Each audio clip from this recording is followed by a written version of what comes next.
Baik, perkenalkan nama saya Rinaldi Octavian. Kali ini saya akan membahas UTS saya dengan mata kuliah Sistem Pakar dan dosennya Ibu Cian. Oke, sini jurnalnya tentang Sistem Pakar diagnos penyakit gangguan tidur dengan metode forward chaining berbasis web. Nah, di sini suruh mencari studi kasusnya masalah di mana. Kita baca dulu jurnalnya ya. Ini abstrak, kita lanjut aja ya. Pandaluan. Pandaluan itu kebutuhan hidup memaksa manusia bekerja untuk mencukupi kehidupan sehari-hari. Pada umumnya manusia bekerja pada siang hari dan istirahat malam hari. Banyaknya waktu yang dihabiskan untuk bekerja menurut manusia, beristirahat untuk memulihkan kondisi fisiknya. Tidur merupakan sebuah fans penting dalam kegiatan sehari-hari yang bermanfaat untuk menyeimbangkan kehidupan manusia. Ya, kita lanjut aja.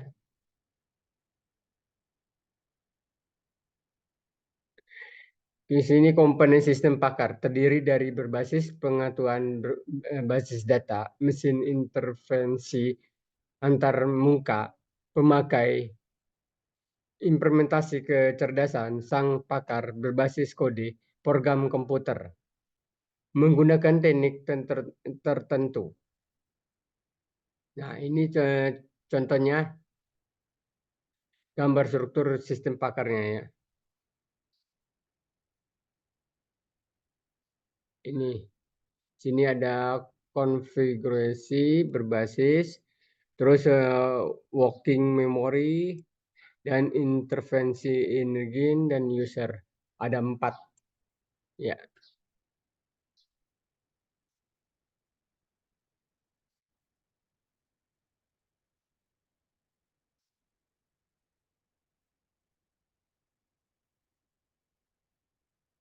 Se sebuah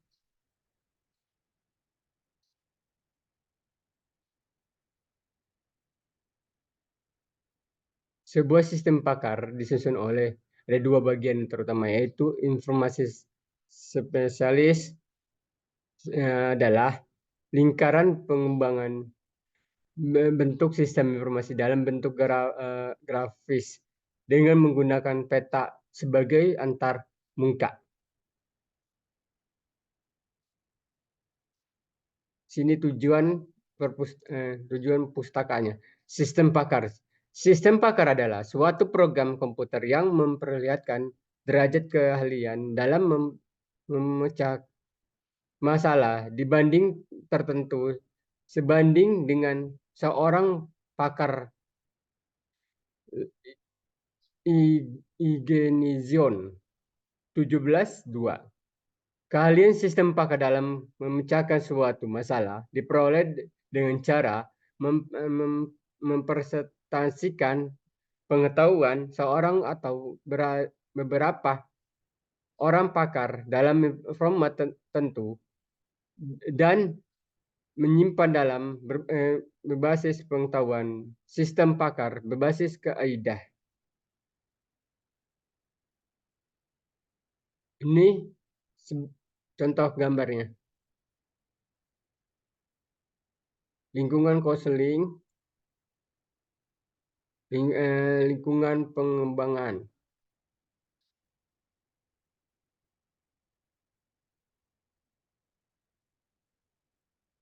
Di gambar asterik sistem pakarnya seperti ini. 1. Antarmuka pengguna. Antarmuka pengguna merupakan mekanisme yang digunakan oleh pengguna dan sistem pakar untuk berkomunikasi. 2. Basis pengetahuan adalah basis pengetahuan mengandung pengetahuan untuk pemahaman, formulasi, dan menyelesaikan masalah. 3. Akuisisi pengetahuan adalah akuisisi pengetahuan akumulasi, transfer, dan transformasi keahlian dalam menyelesaikan masalah dari sumber pengetahuan dalam program komputer.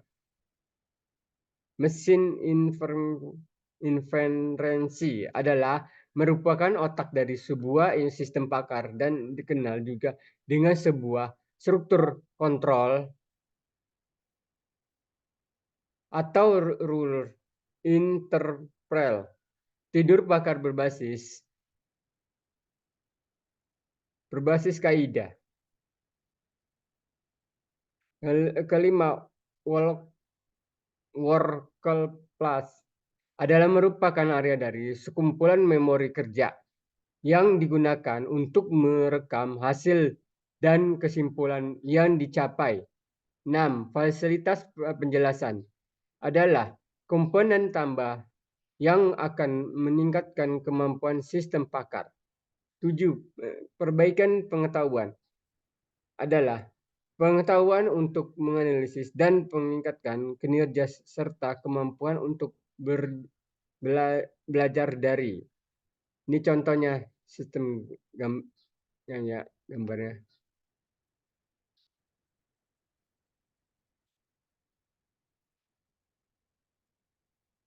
A. Metode forward chain. Menurut Hartati, ES, dan Iswati, metode forward chain adalah suatu metode pengambilan keputusan yang umum digunakan dalam sistem pakar.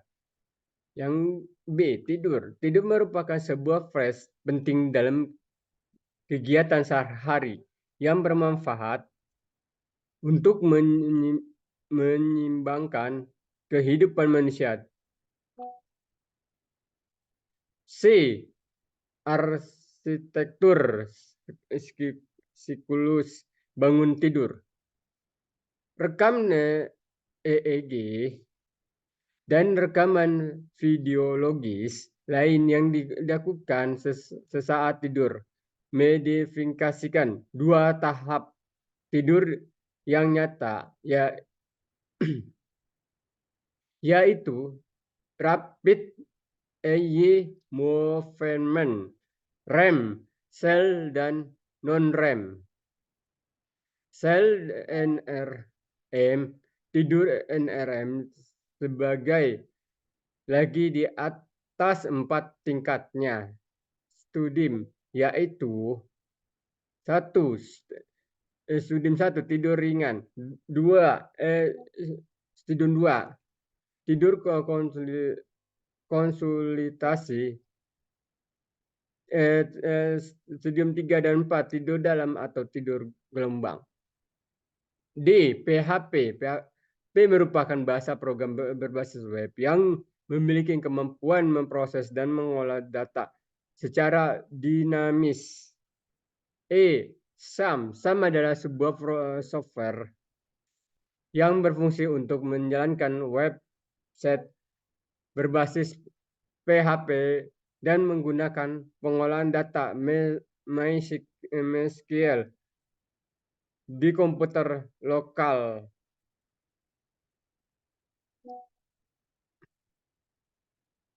3. Metodologi penelitian. Sejarah tempat penelitian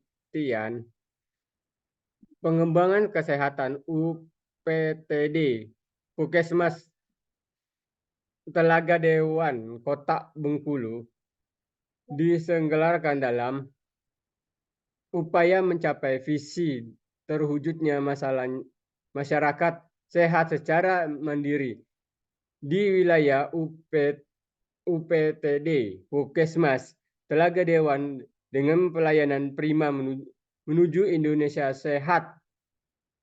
B.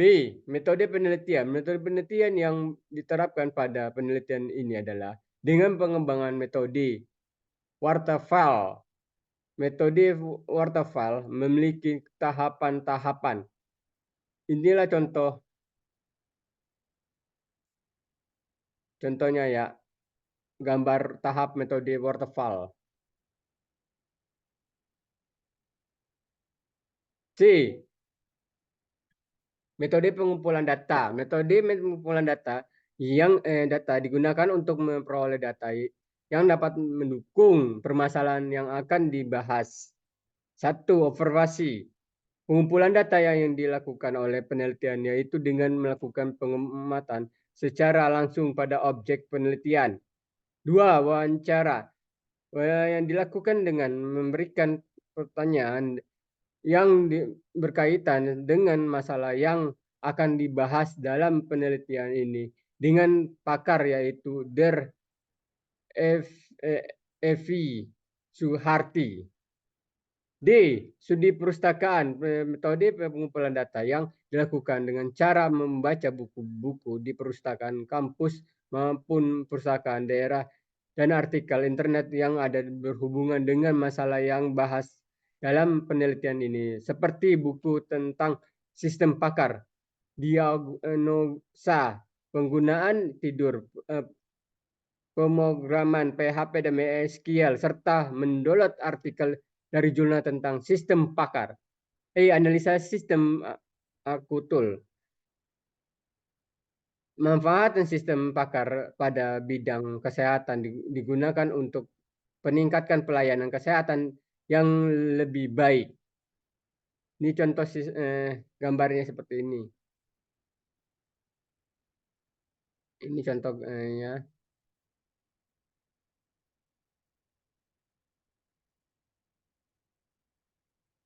Ini juga. Kita lanjut aja. F, DF atau Data Flow Diagram.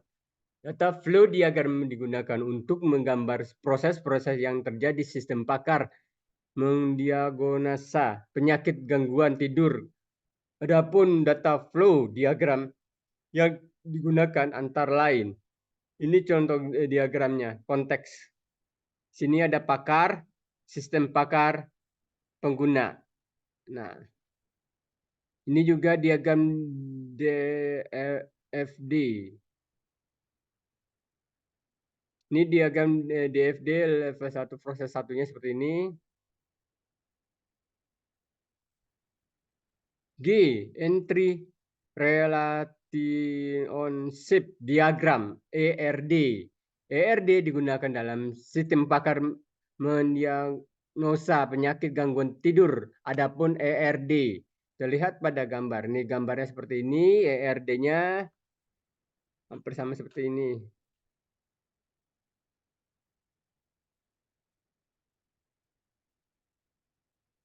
Hasil dan pembahasan. Hasil program yang dibahas, sistem pakar gangguan tidur, ini dapat diakses melalui website ini, Pokesmas.com. Sistem pakar yang dibuat menggunakan bahasa program PHP dan database MySQL, yang mana sistem pakar yang terdiri dari beberapa menu.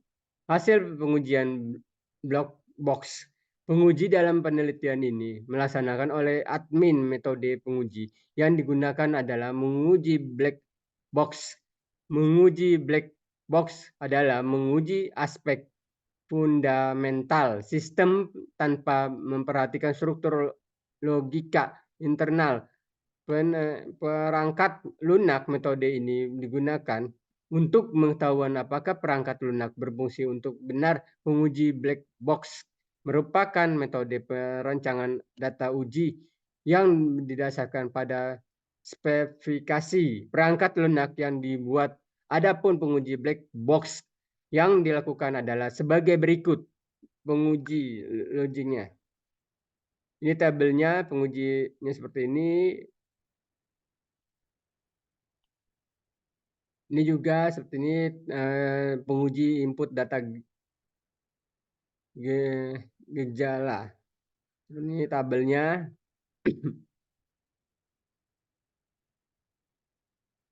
Ini juga, kita lanjut aja ya. Nah, pembahasan dari logging admin pada halaman utama. Halaman ini digunakan admin untuk logging ke sistem sehingga admin dapat menginput, menghapus, mengedit, dan menyimpan data yang menghubung dengan sistem pakar gangguan tidur. Tampilan halaman logging admin dapat dilihat pada gambarnya. Gambar melatman ini, gambar adminnya seperti ini. halaman gambar admin seperti ini. Kemudian setelah login, maka akan tampilan halaman seperti gambar ini. Sistem pakar identifikasi penyakit gangguan tidurnya seperti ini. Ini hasilnya gambar konsultasi pasiennya. Nama pasien misalnya Budi, alamatnya bla bla bla, jenis kelamin, tanggal lahir, bla bla bla. Seperti ini. Oh, alamatnya, tanggal lahirnya, jenis kelamin.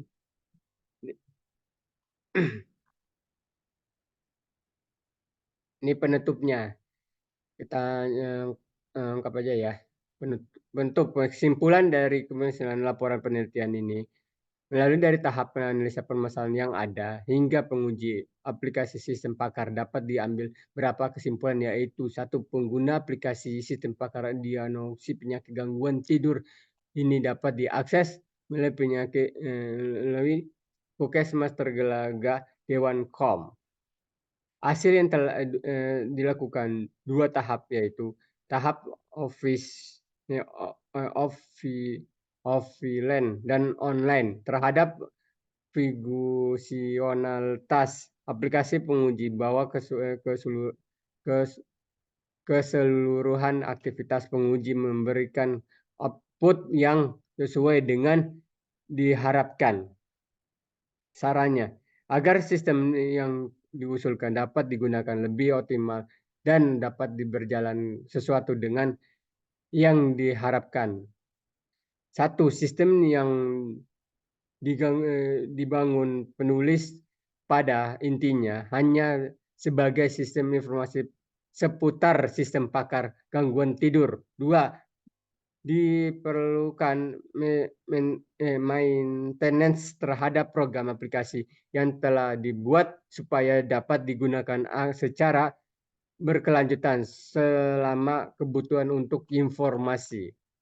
Ini daftar pustakanya, kita lanjut aja. Nah, ini dia yang lampiran file studi kasus dari pakarnya. Judulnya itu sistem pakar diagnosis penyakit gangguan tidur dengan metode forward checking berbasis web. Ya, studi kasusnya yang dari jurnal yang ini adalah dalam Ahmad Revaldo dan Yapianti dan Ilayati Betty 2023 mengacu pada studi kasus yang dilakukan pada UPTD Puskesmas Telaga Dewan Kota Bengkulu untuk mengevaluasi sistem pakar diagnosis gangguan tidur dalam menggunakan metode forward checking berbasis web. Ya, sekian dari saya. Kalau saya ada salah kata mohon dimaafkan ya Bu Cian. Sekian dari saya. Assalamualaikum warahmatullahi wabarakatuh.